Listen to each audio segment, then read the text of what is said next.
Good morning students. Quantum chemistry problem series में आज हमारी ये दूसरी प्रॉब्लम है। इसमें देखते हैं हमारी प्रॉब्लम क्या दे रखी है।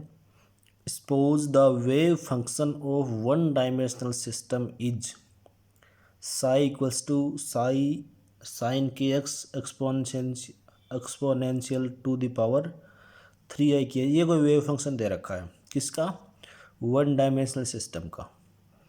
In an experiment during measurement of momentum of system, momentum, the one of expected outcome is। अब देखो हमें कोई फिजिकल वेरिएबल दिया है मोमेंटम और क्या दिया है साई। तो यहाँ पे हमें p की वैल्यू ज्ञात करनी है। ठीक है, देखो अगर हम देखें हमारी आइगन वैल्यू इक्वेशन वो क्या है, जैसे ए कोई ऑपरेटर है, इसको किसी वेव फंक्शन पे ऑपरेट करते हैं तो वही फंक्शन किसी कांस्टेंट के साथ मल्टीप्लाई होके आता है और ये वैल्यू कहलाती है आइगन वैल्यू। आइगन वैल्यू और ये वास्तव में इस ऑपरेटर की वैल्यू होती है, क्यों ये कहलाता है आइगन ऑपरेटर। ठीक है, अब देखो इसको सोल्व करें तो p की वैल्यू क्या होती है, iota h cut d over d x. ठीक है, तो देखते हैं अप्लाई करके देखो। तो यहाँ पे ए कैप की जगह क्या आएगा, पी कैप। तो iota h cut d over d x equals to, और फिर देखो साई की वैल्यू, तो साई की वैल्यू है साइन के एक्स एक्सपोनेंशियल i3kx। ठीक है, तो मतलब हमें इसकी वैल्यू निकालनी है और ये इक्वल आनी चाहिए कोई कांस्टेंट के और साथ में साइन के x exponential to the power i3kx। ठीक है, अब देखो इसका जब हम डिफरेंशिएशन करेंगे तो ये साइन किस में बदलेगा, जैसे आइटा एच इसका किया, पहले इसका डिफरेंशिएशन किया तो किस में, कोस के एक्स में बदल जाएगा। ठीक है, तो कोस तो किसी भी हमें चाहिए अपने इक्वेशन में ये साइन, तो यहाँ कोस आ गया, तो इसका मतलब ये विधि तो कारगर नहीं है। तो क्या करें फिर, तो देखो साइन को आइटा फॉर्म में लिखते हैं, तो साइन इक्वल्स टू होता है e to the power i x plus e to the power minus i x बटे 2i। ठीक है, साइन की जगह ये वैल्यू रखो और उसके बाद उसका डिफरेंशिएशन कर दो तो हमारा उत्तर आ सकता है। लेकिन ये प्रोसेस भी क्या है, लेंथी।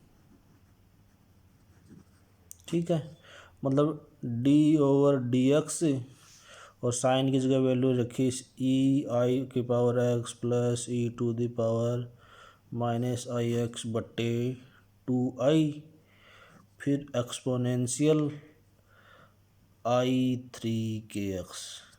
ये डिफरेंशिएशन हमें करना है, तो ये भी लेंथी प्रोसेस है। तो इस क्वेश्चन को फटाफट सॉल्व करने के लिए हम एक ट्रिक का इस्तेमाल करते हैं। ठीक है, देखो इस क्वेश्चन में हमें एक दे रखा है के होता है प्रोपागेशन कांस्टेंट।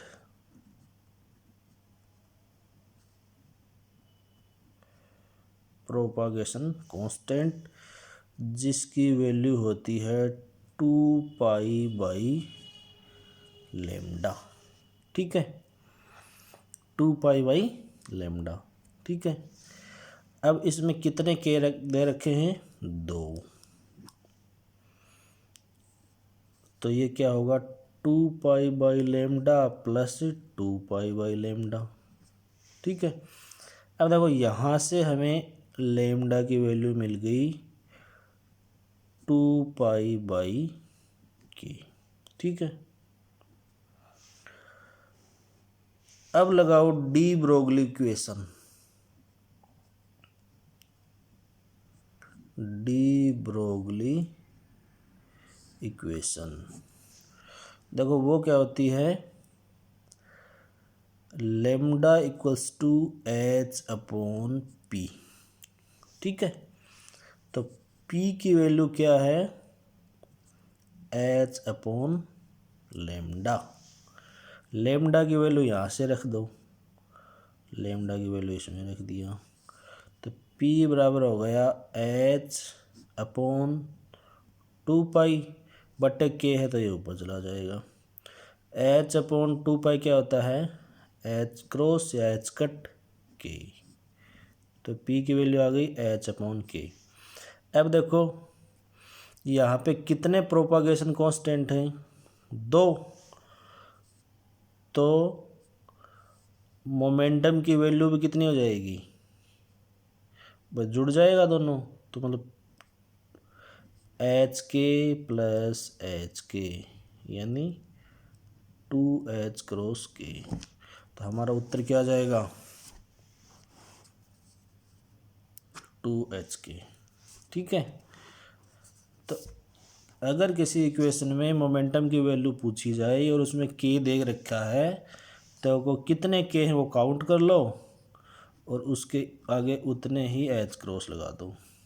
ठीक है, तो देखो एक होता तो h कट के, 2 k हैं तो 2h कट के, 3 होता 3h कट के, लेकिन इसका साइन माइनस और इसका प्लस होता तो हो जाता 0, k प्लस के 0, k माइनस के 0।